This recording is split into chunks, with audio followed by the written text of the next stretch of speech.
Hello everyone, I hope you're healthy, happy, and safe. Last week, I read you a book and I gave you 3 clues where I'd be reading from this week. The first clue was, you all have them. The second clue is they're soft and fluffy. And the third clue is, you probably have a favorite one that you sleep with at night. If you guessed I'd be reading with a stuffed animal, you are correct. This is my son Robbie's very favorite stuffed animal. His name is Rabby, short for rabbit, not very original. And you can tell it is very well loved. He is very worn out. And today I'm going to be reading you a book called The Velveteen Rabbit, written by Marjorie Williams Bianco, illustrated by Charles Santori. The Velveteen Rabbit, or How Toys Become Real, by Marjorie Williams Bianco, illustrated by Charles Santori.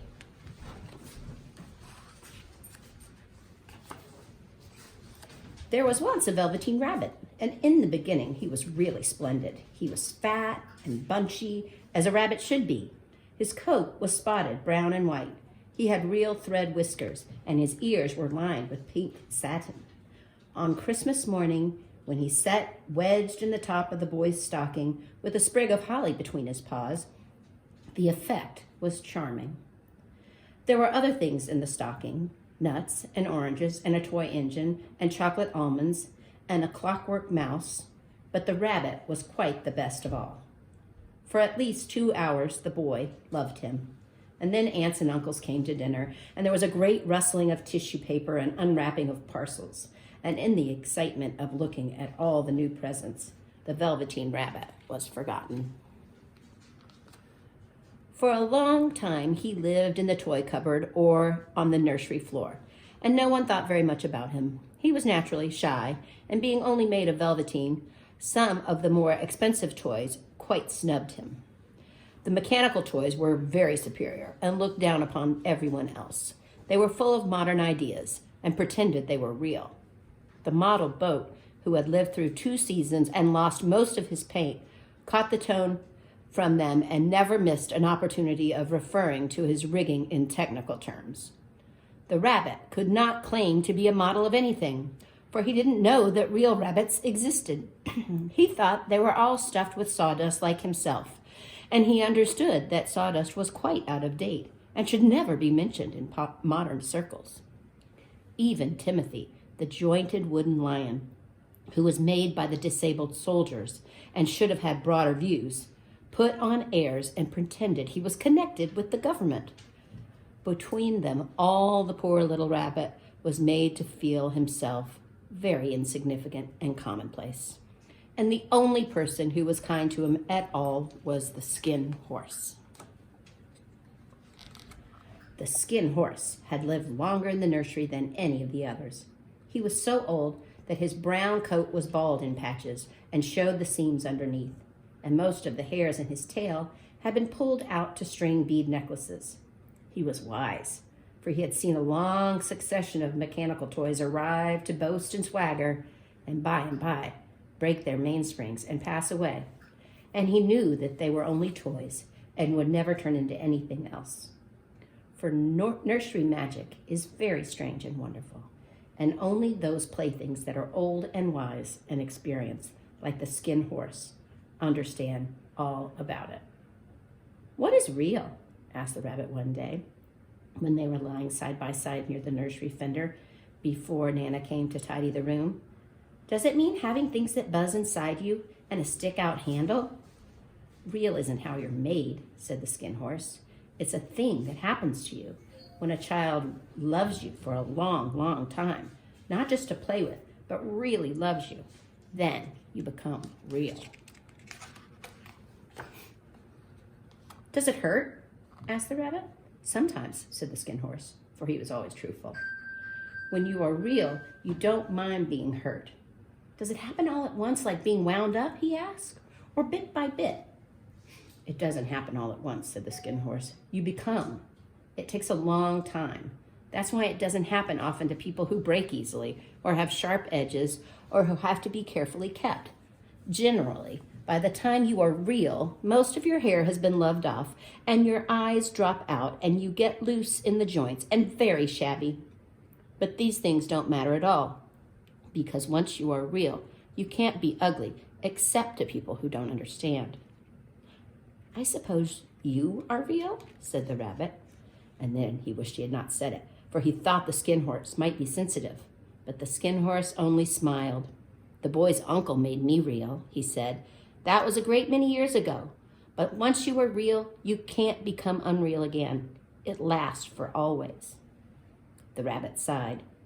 He thought it'd be a long time before this magic called real happened to him. He longed to become real, to know what it felt like. And yet the idea of growing shabby and losing his eyes and whiskers was rather sad. He wished that he could become it without these uncomfortable things happening to him.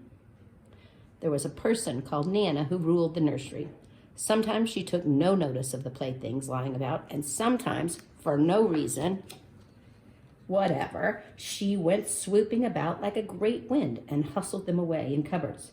She called this tidying up, and the playthings all hated it, especially the tin ones.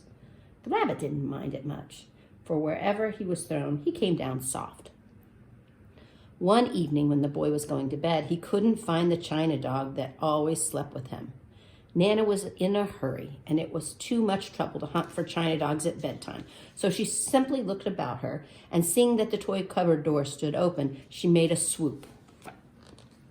Here, she said, take your old bunny. He'll do to sleep with you. And she dragged the rabbit out by one ear and put him into the boy's arm. That night, and for many nights after, the Velveteen Rabbit slept in the boy's bed. At first, he found it rather uncomfortable, for the boy hugged him very tight, and sometimes he rolled over on him, and sometimes he pushed him so far under the pillow that the rabbit could scarcely breathe. And he missed, too, those long moonlight hours in the nursery when all the house was silent and his talks with the skin horse. But very soon he grew to like it, for the boy used to talk to him and made nice tunnels for him under the bedclothes that he said were like the burrows the real rabbits lived in. And they had splendid games together in whispers when Nana had gone away to her supper and left the nightlight burning on the mantelpiece. And when the boy dropped off to sleep, the rabbit would snuggle down close under his little warm chin and dream, with the boy's hands clasped close round him all night long. And so time went on, and the little rabbit was very happy, so happy that he never noticed how his beautiful velveteen fur was getting shabbier and shabbier, and his tail becoming unsewn, and all the pink rubbed off his nose where the boy had kissed him. Spring came, and they had long days in the garden, for wherever the boy went, the rabbit went too. He had rides in the wheelbarrow and picnics on the grass, and lovely fairy huts built for him under the raspberry canes, behind the flower border. And once, when the boy was called away suddenly to go out to tea, the rabbit was left out on the lawn until long after dusk, and Nana had to come and look for him with the candle, because the boy couldn't go to sleep unless he was there. He was wet through with the dew and quite earthy from diving into the burrows the boy had made for him in the flower bed, and Nana grumbled as she rubbed him off with a corner of her apron. You must have your old bunny, she said. Fancy all that fuss for a toy.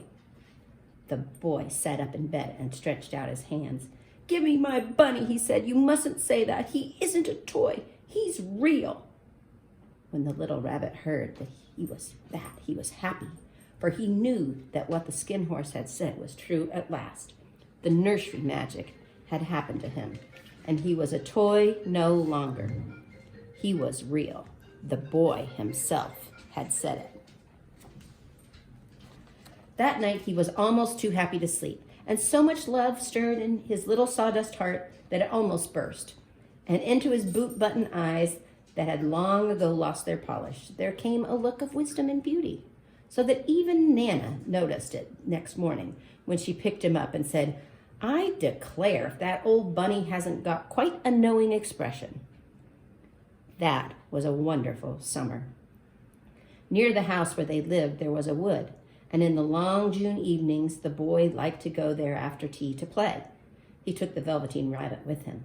And before he wandered off to pick flowers or play at brigands among the trees, he always made the rabbit a little nest somewhere among the bracken, where he would be quite cozy, for he was a kind-hearted little boy, and he liked Bunny to be comfortable. One evening, while the rabbit was lying there alone, watching the ants that ran to and fro between his velvet paws in the grass, he saw two strange beings creep out of the tall bracken near him. They were rabbits like himself, but quite furry and brand new.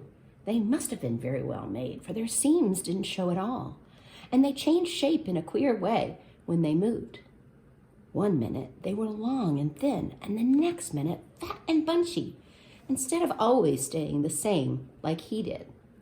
Their feet patted softly on the ground, and they crept quite close to him, twitching their noses, while the rabbit stared hard to see which side the clockwork stuck out, for he knew that people who jump generally have something to wind them up, but he couldn't see it. They were evidently a new kind of rabbit altogether. They stared at him, and the little rabbit stared back, and all the time their noses twitched. "Why don't you get up and play with us?" one of them asked. "I don't feel like it," said the rabbit, for he didn't want to explain that he had no clockwork. "Ho," said the furry rabbit, "it's as easy as anything," and he gave a big hop sideways and stood on his hind legs. "I don't believe you can," he said. "I can," said the little rabbit. "I can jump higher than anything." He meant when the boy threw him, but of course he didn't have to say so. "Can you hop on your hind legs?" asked the furry rabbit. That was a dreadful question, for the Velveteen Rabbit had no hind legs at all. The back of him was made all in one piece, like a pincushion. He sat still in the bracken and hoped that the other rabbits wouldn't notice. "I don't want to," he said again. But the wild rabbits had very sharp eyes, and this one stretched out his neck and looked. "He hasn't got any hind legs at all," he called out. "Fancy a rabbit without any hind legs." And he began to laugh. "I have," cried the little rabbit. "I have got hind legs. I'm sitting on them." "Then stretch them out and show me like this," said the wild rabbit. And he began to whirl around and dance till the little rabbit got quite dizzy. "I don't like dancing," he said. "I'd rather sit still." But all the while he was longing to dance, for a funny, new, tickly feeling ran through him, and he felt he would give anything in the world to be able to jump about like these rabbits did. The strange rabbit stopped dancing and came quite close. He came so close this time that his long whiskers brushed the Velveteen Rabbit's ear, and then he wrinkled his nose suddenly and flattened his ears and jumped backwards. "He doesn't smell right," he exclaimed. "He isn't a rabbit at all. He isn't real." "I am real," said the little rabbit. "I am real. The boy said so." And he nearly began to cry. Just then, there was a sound of footsteps, and the boy ran past near him. And with a stamp of feet and a flash of white tails, the two strange rabbits disappeared. "Come back and play with me," called the little rabbit. "Oh, do come back. I know. I'm real." But there was no answer. Only the little ants ran to and fro, and the bracken swayed gently where two strangers had passed. The Velveteen Rabbit was all alone. "Oh dear," he thought. "Why did they run away like that? Why couldn't they stop and talk to me?" For a long time he lay very still, watching the bracken and hoping that they would come back. But they never returned, and presently the sun sank lower and the little white moths fluttered out, and the boy came and carried him home. Weeks passed, and the little rabbit grew very old and shabby. But the boy loved him just as much. He loved him so hard that he loved all the whiskers off, and the pink lining to his ears turned gray, and his brown spots faded. He even began to lose his shape, and he scarcely looked like a rabbit anymore. Except to the boy.